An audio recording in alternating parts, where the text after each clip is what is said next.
শাহরিয়ার আলম সাম্য। আমার immediate junior এবং প্রায় 6 বছর আগে থেকে ওর সাথে পরিচয় এবং সম্পর্ক। আমরা যখন ক্যাম্পাসে বিভিন্ন ইস্যুতে ছাত্র নির্যাতন থেকে শুরু করে স্টুডেন্ট অ্যাক্টিভিজম করতাম, সাম্য সহ ওদের ব্যাচের ওরা তখন প্রথম বর্ষে ছিল, আমরা দ্বিতীয় বর্ষে। ওরা সবসময় আস্থা এবং প্রতিবাদী অবস্থানে থাকে। তো সেই জায়গা থেকে এরকম একজন প্রতিবাদী ছেলেকে আমরা হারালাম। এটা অবশ্যই আমাদের জন্য অত্যন্ত দুঃখজনক। কিরে, ক্লাস না 10টায়? এখনই তো 9:30 বাজে। আরে মামা, দেশি ভাইবে পৌঁছে যাব অন টাইমে। মামা এভাবেই এক যুগ ধরে পাঠাও আপনার লাইফস্টাইলের প্রাউড অংশীদার। পাঠাও চলো দেশি ভাইবে, চলবে 14 থেকে 31 মে পর্যন্ত। সামনে আপনার মাকফিরাত কামনা করছি এবং কুইকলি কিছু জিনিস অ্যাড্রেস করাটা এটা আমাদের আরও আগেই অ্যাড্রেস করা জরুরি ছিল। এই দীর্ঘদিন ধরে এই যে সোহরাওয়ার্দী উদ্যানের অব্যবস্থাপনা এবং সোহরাওয়ার্দী উদ্যানকে ঘিরে যেই মাদক ব্যবসা, অপরাধ চক্র, নানা ধরনের, এগুলোকে অ্যাড্রেস করাটা খুবই জরুরি হয়ে পড়েছিল। সাম্য আমাদেরকে চোখে আঙুল দিয়ে দেখিয়ে দিয়ে দিয়েছে যে আমাদের আসলে করণীয়গুলো কী কী। যেহেতু সোহরাওয়ার্দী উদ্যানটা আমাদের মুক্তিযুদ্ধ বিষয়ক মন্ত্রণালয় এবং গণপূর্ত মন্ত্রণালয় যৌথভাবে আসলে ওনারা দেখে থাকেন। আপনারা জানেন যে রাজনৈতিক সমাবেশ, সভা সমাবেশ থেকে শুরু করে অনেক ধরনের মাল্টিপারপাজ এটা ইউজ হয়।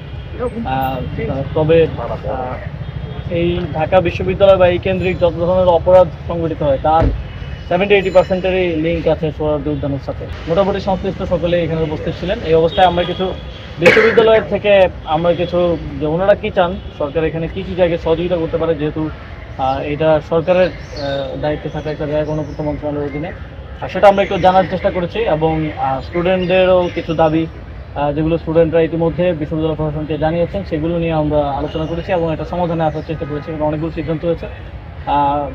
আশা করি ভিসি স্যার আপনাদেরকে জানিয়েছেন। তারপরে আমি আরেকবার বলি যে এখানে যেই রাজু ভাস্কর্যের পেছনে যে গেটটা আছে, এই গেটটা পার্মানেন্টলি বন্ধ করে দেওয়ার একটা সিদ্ধান্ত হয়েছে। আপনারা তো আজকালকের মধ্যেই দেখবেন যেটা বন্ধ হয়ে গেছে এবং এই গেট সংলগ্ন যেই দোকানপাট থাকে, অবৈধ দোকানপাট, এগুলো স্থায়ীভাবে উচ্ছেদ করা হবে এবং এইটা মনিটর করার জন্য একটা মনিটরিং কমিটি করা হবে ইয়ার পক্ষ থেকে, গণপূর্ত মন্ত্রণালয়ের পক্ষ থেকে, আদার্স যত অথরিটি আছে সবার মাধ্যমে। এবং আপনারা জানেন যে উদ্যানে পর্যাপ্ত পরিমাণ লাইট না থাকার কারণে অপরাধ সংঘটিত হয়।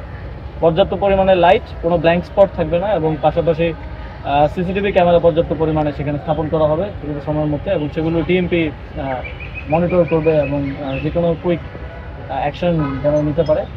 সেজন্য ডিএমপির পক্ষ থেকেও একটা পুলিশ বক্স করা হবে ডেডিকেটেড ফর হচ্ছে উদ্যান এবং আগামীকাল থেকে রেড শুরু হবে। একই সাথে এখানে নার্কোটিক্স, যেহেতু মাদকের বিষয় আছে, নার্কোটিক্স থাকবে, ডিএমপি থাকবে, সিটি কর্পোরেশন থাকবে এবং এই রেডগুলো নিয়মিত হবে, একটা নির্দিষ্ট টাইমলেস পরপর হবে, যাতে করে ভবিষ্যতে একটা দুর্ঘটনা, একটা হত্যাকাণ্ড ঘটেছে এখানে এবং এটাই প্রথম না, এর আগেও আরও কয়েকবার এখানে এই ধরনের ঘটনা ঘটেছে এবং এই বড় ধরনের ঘটনা ঘটলে তো আমরা দেখি, এর বাইরেও প্রতিদিনই এখানে কোনো না কোনো অপরাধ সংঘটিত হয়, ছিনতাই হয়। সেটা স্থায়ীভাবে বন্ধ করার এবং এই উদ্যানটাকে রমনা পার্কের মতো করে গভর্ন করার এবং রমনা পার্কের মতো করে এটা একটা ট্রানজিশন ঘটানোর ব্যাপারে এক ধরনের আমাদের আলোচনা হয়। 8টা-9টার পরেই দেখা যায় যে এই ধরনের অপরাধগুলো, ঘটনাগুলো ঘটে থাকে, সেই জায়গা থেকে অ্যাক্সেস কন্ট্রোল করা হবে। 8টা-8টার পরে এটা বন্ধ থাকবে এবং সেই জন্য আমরা এখানে যথাযথ এখানে আনসার রেখে এবং পুলিশের সহায়তায় আমরা এটা এনফোর্স করার চেষ্টা করবো। এটা তো অবশ্যই তদন্ত করার পরেই বলা যাবে যে আসলে কারা অভিযুক্ত এবং কারা আসামি। তবে এটা আমাদের পুলিশ প্রশাসন খুব গুরুত্ব সহকারে দেখছে। এটা কোনো বিশেষ তদন্তকারী বডির কাছে মামলাটা এটা করা হবে, হস্তান্তর করা হবে এবং তাদের তদন্তের মাধ্যমে আমরা অবশ্যই সরকার যারা এই ঘটনার সাথে দায়ী, যারা হত্যাকারী, তাদের শাস্তি নিশ্চিত করবে এবং এই সংক্রান্ত খুব স্বাভাবিক একটা শিক্ষা প্রতিষ্ঠানে এই ধরনের একটা ঘটনা একজন শিক্ষার্থীর সাথে বাকি সকল শিক্ষার্থীদের জন্য একটা সিকিউরিটি ক্রাইসিস এবং আমাদের গার্জিয়ানদের জন্য এক ধরনের আশঙ্কা তৈরি করে। সেই জায়গা থেকে আমি মনে করি সরকারের তরফ থেকে আমরা আমাদের সর্বোচ্চ সহযোগিতা থাকবে, বিশ্ববিদ্যালয় প্রশাসন, শিক্ষার্থীরা সবাই মিলে যদি একটা কালেক্টিভ অ্যাপ্রোচ দেওয়া যায় এবং এর মাধ্যমে যদি একটা স্থায়ী সমাধানে আমরা যেতে পারি, এই উদ্যান কেন্দ্রিক যে অপরাধ চক্র, মাদক চক্র সহকারে যেই ছিনতাই চক্র আছে, এটা যদি একটা স্থায়ী সমাধান আমরা যেতে পারি, তাহলে আর ভবিষ্যতে এই ধরনের ঘটনা তো নাই, আরও ছোটোখাটো ছিনতাই থেকে শুরু করে কোনো ধরনের আইন শৃঙ্খলা পরিস্থিতি যাতে তৈরি না হয় সেটা আমরা নিশ্চিত করার চেষ্টা করবো।